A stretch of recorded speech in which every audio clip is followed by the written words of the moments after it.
All right, you're still watching TVC Breakfast. Now, Nigeria's media landscape is increasingly shaping national conversations around disability rights, inclusion, and equal opportunities, and the momentum is set to heighten as the Lagos prepares to host the Ability X Conference, a major platform dedicated to advancing disability inclusive development. Now, this platform is designed to promote disability inclusive development across the country. It also highlights the critical role of the media in shaping public perception and influencing policy. With the Ability X Conference, the organizers reinforce their commitment to building a society where ability, not disability, defines opportunity. Now, joining us for this conversation is Community and Mobilization Officer, Project Enable Africa, Oluwakemi Odusanya. We also have here with us Executive Director, Project Enable Africa, Olaleko Owonikoko. Good morning. How are you doing? Fine, thank you. It's good to have you on the show this morning. It's so good to have you on the show. Absolutely. But we'll just go straight into it. I'll start with you. In Nigeria, we have over 25 million people that are living with disability. Now, oftentimes, these people do not get, the proper care or attention that they're supposed to. We talk about employment. Oftentimes, they are robbed of getting jobs because of that. We also talk about voting. Oftentimes, we see that they are not also, very active in that. And people wonder that even though you're disabled, you are still able in some things. There's so many things that you can do. I want to start with the conference that you're doing. Because oftentimes, we see a lot of conferences about this, but it's just talk, talk, talk. And at the end of the day, it just goes down the drill. Let's start with this conference. What are some of the major reforms you're trying to get from this? All right, thank you. Again, thank you for having us. I think that with Ability X, it's a different kind of conversation that we're having. Conversations around disability has usually been within the community. And this time, this conference is taking it outside of just that community. Now we're bringing a multi-sectoral sort of conversation in health sector, in the employment, in policy development, corporate sector, bringing everyone together to discuss the future of disability inclusion in Nigeria. And what we're hoping to get from that is have people who exist in this sector talk about what currently exists, and in the next 1 year, what are we able to do differently to further bring us among the community of nations, right, that are inclusive, and then to align with the prohibitions against persons with disability act that is passed in the country. All right, Mr. Dusoya, have there been some kind of improvement in the way government has responded to people living with disabilities? Let's look at it 5 years ago and now. What is the gap, and what role did the media play to achieving this? Okay, so thank you. And when it has to do with 5 years from now, I'm thinking in my head when the Prohibition Act was passed in Nigeria and now. It's, for me as an individual, it's more of charity-based, not the social right-based. Yes, we understand that persons with disabilities, we are first seen as someone who need assistance more of our productivity. As much as, the government is, has passed the law, the question is,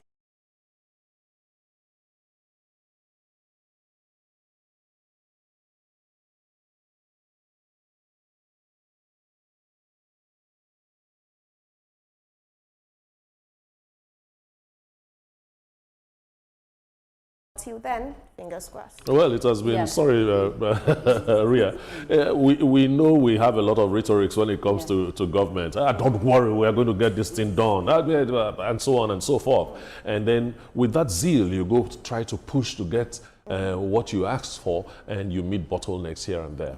But is it better now than it was 5 years ago for people living with disability? I want to know, so that at the end of the day, we can say if it has gone from this point to this point in the last 5 years, then from this point, we expect this in the next 5 years.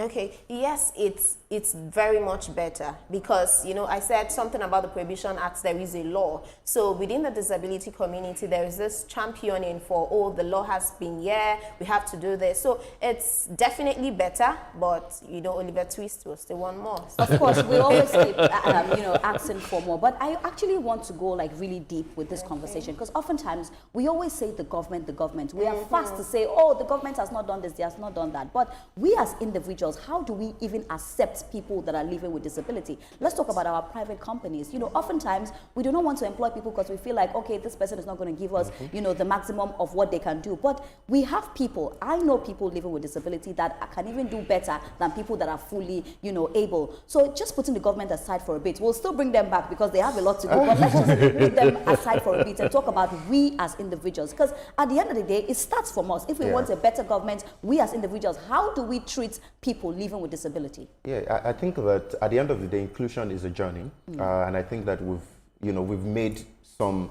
adjustment. It's just that there's still a lot more to be done.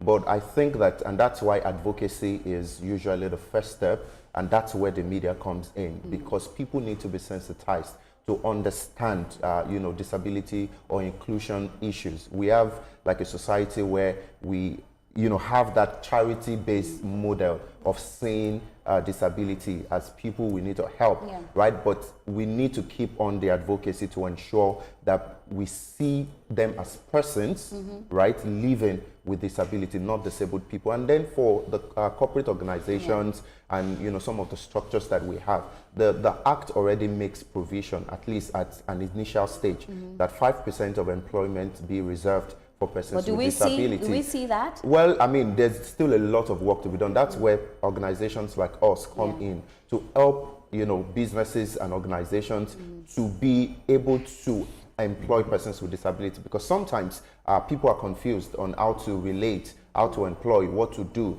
They are not even aware that their policies, their recruitment policies are not disability inclusive, are not friendly. For example, if you put an application out in a place that a visually impaired person cannot see or cannot access, you have automatically excluded all of that. So without being intentionally excluding people, unintentionally, a lot of organizations have excluded persons with disability, and that is where we do a sort of audit to help them understand the gaps and then make recommendations so that they can. But of course, we have also seen organizations, I mean, we have an organization that rebuilt their entire head office after the audit so that it could be, inclusive. And I know I'm a media personnel here, but I'm going to ask this question. Do you think the media has failed in one way or the other? I want us to be very, very direct here in making sure that we are aware of this things. Because at TVC, we do our best, and this is not me cutting our slack, but we do our best, and that's why you're here, we're having these conversations. But do you think in one way or the other, the media has failed us in creating this awareness? I would say yes. No, it's fine, it's okay. I would say yes, but more importantly, I'm always concerned about what can we do better. For example, you go on social media, you see a lot of unconscious narratives that put persons with albinism, persons with visual impairment at the butt of the jokes that we make. It shows a general unawareness of disability issues. Our movies and all our music and all of that has to ensure that there is inclusion. And maybe Kemi would also, speak about that media part of it. Yeah. So for me, I feel that, the media is trying. And one very huge example that I like to always say is, try to watch a Nigerian movie. And if there is someone who perhaps one thing or the other, someone was cursed and the person became blind, till the end of that movie, that's how the person will be blind, not being productive. So that's one factor. Another thing is, I see a lot of persons, organizations saying, they're doing media advocacy or what have you, but the language as well is not, when you see the media portraying persons as, persons living, and I'm like, hey, I did not drop my blindness at home, right? So I'm a person I do not live with a disability. You see some persons, referring to persons with albinism as derogative names, albinos, affin, or someone with cerebral palsy saying this person is an imbecile, and all of that. Or you see a person with disability trying to look for job or employment in different media organizations, and yet what you just immediately see is the disability, not the productivity. But I know that definitely we're going to get better, and we are already starting getting better. I see an enforcement problem here. The major problem we are trying to deal with is a mental revolution. And for you to achieve that, you have to use the media a lot. And thank God now we have a social media that's right there. You are holding it, you're moving around with it every day. What is your organization doing to to change the narrative, to affect the thinking of the average Nigerian. From your explanation, the Nigerians do this thing without planning to do it. We exclude people living with people with disability. We exclude them without actually planning to exclude them. So that means we have to help Nigerians understand that these people are an integral part of our population. How strong is the enforcement drive, and what are the results you're getting so far? Yes, so in terms of enforcement, I think that's one of the improvement that needs to come on the act, the bill, right? Because it's not prescriptive, right? There are no penalties stated out in the act, which once there's no penalty, people are just encouraged to adopt that. For example, I mentioned that 5% of employment opportunities be reserved, but there are no penalties, right? So except someone takes that provision and then goes to takes a legal action, there is no clearly defined. So that's one of the recommendations we're making for a review, of that act, so that there are actual penalties, and at that time it becomes really effective for people to, to do that. Are you lobbying the National Assembly on this? There's a lot of conversation going on yet from the Disability Commission. There's an agency that was set up when the bill, was passed. But again, there are a lot of organizations like us that are doing, our bit. But it still comes down to the government, because the biggest level of change is at the policy level. When there's the policy that backs it up, then people can take that policy and act with it. So one is that penalty that needs to be clearly stated out. But there's also the issue of funding, right? If the agency that is set up do not have the funding, to go around the states, the entire nation, to do the audits, to enforce, right? There's little that can be done. And there's the third part, which is the advocacy. There's an agency of the government that is tasked with promoting and doing this advocacy for the act. But we haven't seen so much of that work done, which is left to CSO organizations like us to put our effort into. And that's why conferences like this are coming in, so that everybody is a part of that conversation. And we're still going to quickly talk about the conference, but I just want to mention Kobam Sasuko. I'm sure we know Kobam Sasuko, visually impaired, but he's done very well, very successful in his career. And this just shows that, people living with disability also have the ability, to do great things. We also have Yinka Ifele. We've seen him bring out good music, but I want to come to you, my beautiful lady here, because you are visually impaired. I want to speak about how has it been like for you? Would you say that oftentimes and often places you have been shortchanged, and have you been able to try to change that narrative, because you're quite intelligent? Yeah, thank you. So, one thing about disability is it depends on the situation. I've been in situations where I remember during my NYSC, that's a National Youth Service Corps, and I went to a radio station to do my 1-year service, and immediately the manager saw me. She was like, "How would you come? How would you?" And I'm like, "Madam, just hold on. All I need is just 2 weeks. Help me with the orientation of the place and I'll be fine." And before after 2 weeks, I started managing their social media, and they were like, "Wow." And they were like very surprised. So I feel that persons with disabilities, as like I said, the charity, the kind of culture that we are in, has really made we as humans think that person with disability, nothing can come out of it. And as much as that radio station we still have a lot of radio station. I remember as well when I went to do my internship, I think Madam Titi Oyeson was the person I worked with, and she never saw me as, "Oh, you have a disability." Everything every other person has to do, I did it as well. So I feel that we need to be very intentional. Challenges are there, yes. What happens to the challenges? Do we go from there? Yes, we can. If we see ourselves as, humans first, let's put, like what you said, put the government aside. Yes. Let's see ourselves as human. If you see yourself, close your eyes and walk through the stairs and see if you would not fall. So if you see that intentionality that, oh, this thing has to be amended, it doesn't need to be very expensive. It doesn't need that you have to break the building to ensure that all the spaces are, you know, made inclusive, but it also starts with intentionality. We've had in Nigeria where the governor of the state is hearing impaired, and the person did marvelously well. You talked about Kobams, you talked about Yinka Ayefele, not because this person have just the talent, but because they also have something productive in there that they're pushing out to the world. But the question is, how many of Kobams, how many of Yinka Ayefele do we have today? But I'll stay with you here. You spoke about challenging.